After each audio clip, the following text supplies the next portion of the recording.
Hello everyone, मेरा नाम है सौरभ जोशी और मैं उत्तराखंड से हूँ। मैं एक beginner wild life and bird photographer हूँ जो कि भी सीख रहा हूँ। आज मैं इस वीडियो में अपने कैनन EF 75-300 mm लेंस का ऑनेस्ट रिव्यू देने वाला हूँ, क्योंकि मैं इसे काफ़ी समय से यूज़ कर रहा हूँ और मुझे लगता है कि एक ऐसी ही वीडियो मेरे चैनल में होनी चाहिए। तो बिना टाइम वेस्ट किए वीडियो को शुरू करते हैं। तो सबसे पहले बात करते हैं बिल्ड क्वालिटी और वेट की। इस लेंस की बॉडी प्लास्टिक की है।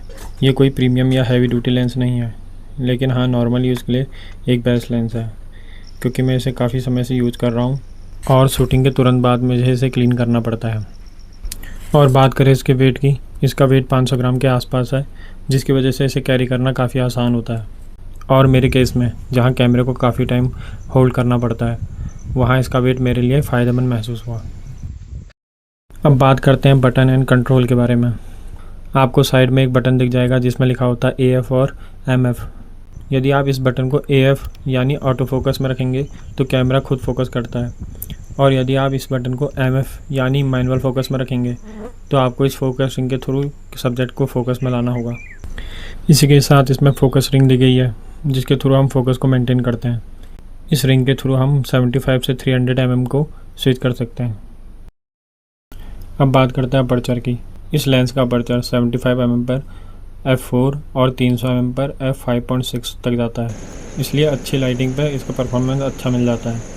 लेकिन लो लाइट में 300 mm पर आपको ISO बढ़ाना पड़ सकता है, या तो शटर स्पीड को ध्यान में रखना पड़ेगा। सुबह और शाम के समय जब लाइट कम होती है तब आपको इमेज क्वालिटी में कॉम्प्रोमाइज़ करना होगा, पर हाँ, अच्छी लाइटिंग में यह बेस्ट परफॉर्मेंस निकाल के देता है। मैं जब भी इसके साथ शूट पर निकलता हूँ तो अक्सर कैमरा मेरे हाथों में ही होता है, और जब भी मैं कोई सब्जेक्ट या बर्ड शूट करता हूँ तो मुझे बेहद ध्यान देना पड़ता है इसकी शटर स्पीड और फोकस सेटिंग पर, क्योंकि अच्छी लाइट और अच्छी फोकस सेटिंग के साथ और अच्छे शटर स्पीड के साथ ही मुझे इमेज क्वालिटी अच्छी मिल सकती है। और जब ये लेंस 300 mm पर होता है तो हाथ की छोटी सी मूवमेंट भी इमेज को प्रभावित कर सकती है, इसलिए काफ़ी टाइम अगर शटर स्पीड और सेटिंग अच्छी ना हो तो इमेज ब्लरी हो सकती है।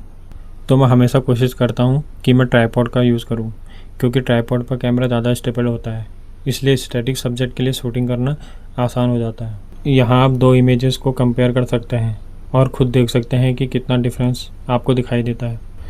एक साइड मैंने इन हैंड शूट किया है और दूसरी साइड मैंने ट्राइपॉड के साथ शूट करने की कोशिश की है।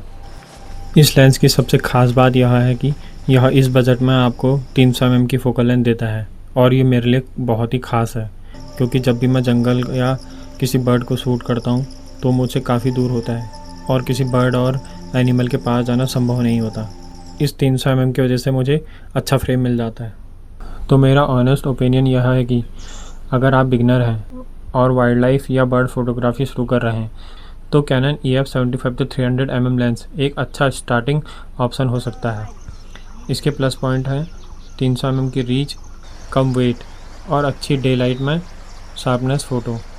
वहीं लो लाइट और मैक्सिमम जूम पर इसकी कुछ लिमिटेशन है। मेरे लिए पर्सनली इस लेंस ने वाइल्ड लाइफ और बर्ड फोटोग्राफी में काफ़ी अच्छा काम किया है, और इस लेंस से मैंने बहुत सारी फ़ोटोग्राफ्स कैप्चर की हैं और मैं आज भी इसे यूज़ कर रहा हूँ।